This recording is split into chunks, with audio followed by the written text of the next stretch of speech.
Hey guys, welcome to another episode of Mechanical Mike. Today I am reviewing the Makita XNB02 16 gauge 1 inch to 2.5 inch or 25 millimeter to 64 millimeter brad nailer.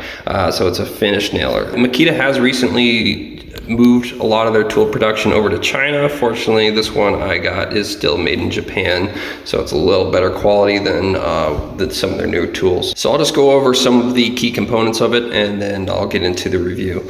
So first of all, obviously here's your trigger. Here's a lock for your trigger, which is really nice. It's a safety mechanism, especially since if you have like a small kid around like I do. You shouldn't have these tools out anyway if you have a small kid, but if I am working on something on my house, I can lock that, or just lock it when I put it in my belt or it's hanging off me so I don't accidentally pull the trigger. It's gonna be hard to do that, but this is a good redundancy.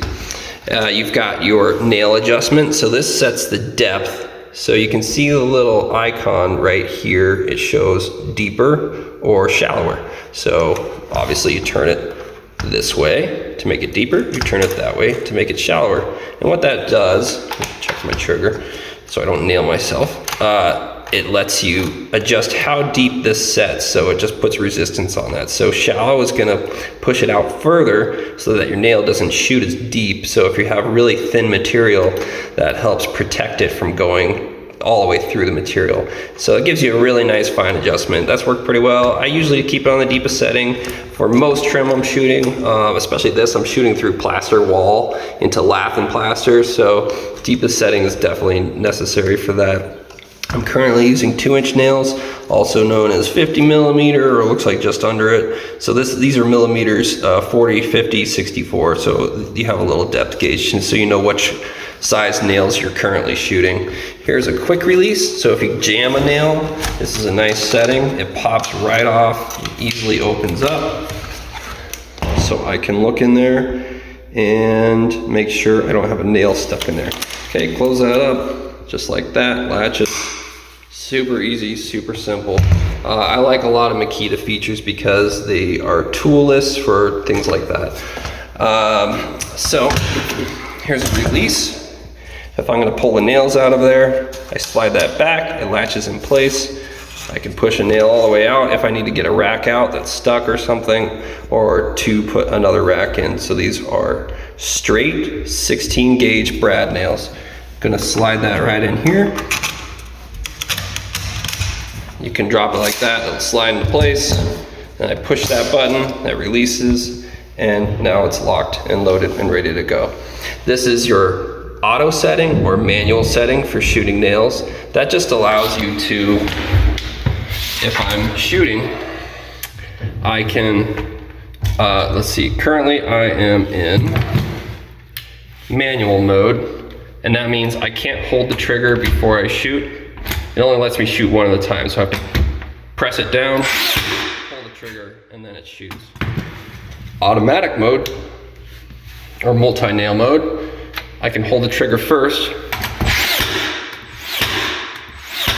So if you want to move a little quicker, you can set that mode. I usually like to work in that mode. That's totally just a matter of preference, and also more of a matter of safety. It's definitely going to be safer to use in the manual mode or single nail mode. This also, I have currently a 5 amp hour battery on here. So something I've found with these is that if you don't have a high enough amp hour battery, it's not gonna have enough power to completely shoot those nails in. I've run into that problem before. So if you're using like a 3 or less, you're definitely gonna see issues with that. It just doesn't have enough power to shoot that nail all the way in, and then you got nails sticking out of your trim. So it can be kind of a pain in the ass. You have to go and you have to clip them and tap them in, and that can look really bad if it's on non-painted trim. Fortunately, we're painting this, I can fill all the holes, so it's a lot easier to work with. Another issue that other people have commented on and said that they've had problems with is this comes with a little rubber guard to help from denting the trim when you're nailing.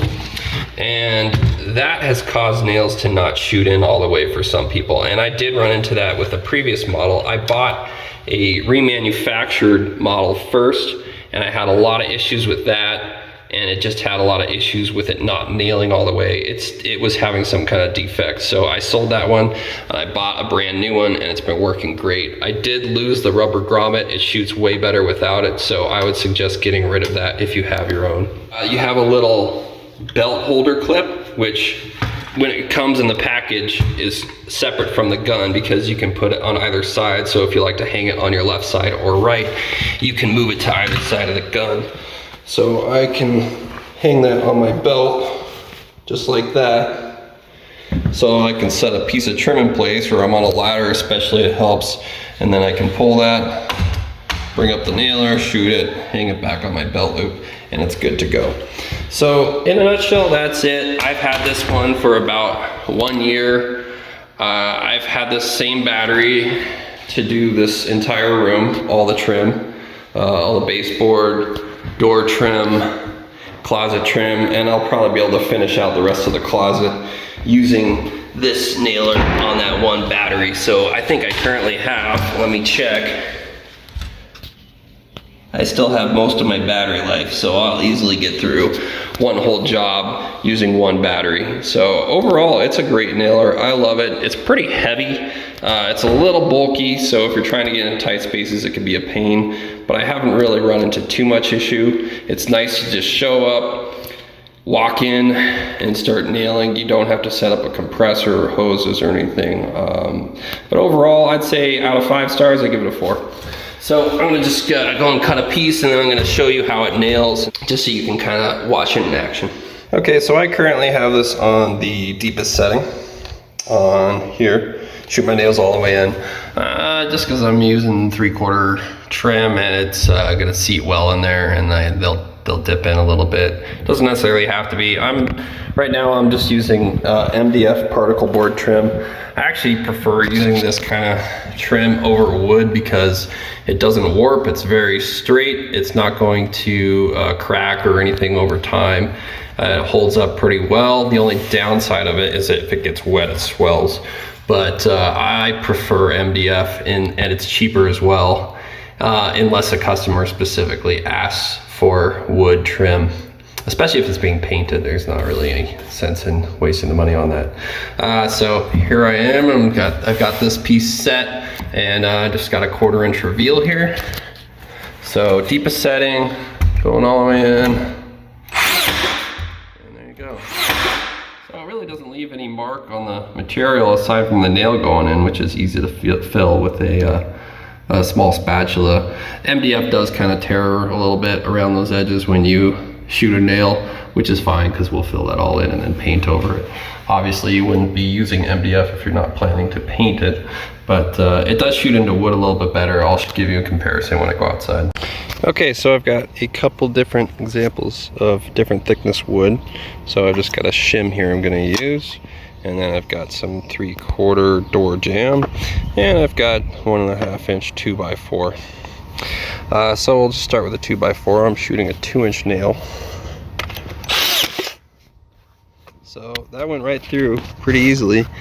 You can see the head just seated in there, about 1/16 of an inch. It did go into the sawhorse. And focus. There you go, there's the nail sticking out the other end. So you're going through a 2x4, that leaves you 1/2 inch sticking out there. This is with the depth set all the way down. So here's 3/4 material. And that's seating just about the same amount as the 2x4 actually. So it gives a pretty consistent depth when going in. And then there you see it's sticking out about 1.75 inches. And then last piece is a shim. It's probably going to shoot right through this for the first one, and then I'll adjust the depth. So we'll start with that. So almost, it actually is sitting in there just a little bit, but I could probably peel this off and it comes out. So there's an example of you wanting to adjust the depth to a shallower adjustment. So let's say, just for the sake of it, we'll go all the way to its shallowest setting, which might actually stick out of the shim. But let's start with that. No, it still sits in there pretty well. So it's about the depth it was on those, so shallowest setting, shooting through about 1/4 inch of material, and you can see the nail sticking up a little bit higher than the other one was. So that just gives you an idea. It looks like it's about a total of 1/4 inch difference overall of your depth settings where it's finally set. So that's a good setting for something real thin like that if you're using it. And that's it. Thanks for watching. Appreciate you tuning in. Feel free to subscribe for more reviews and comments if you got any questions about it. Thanks.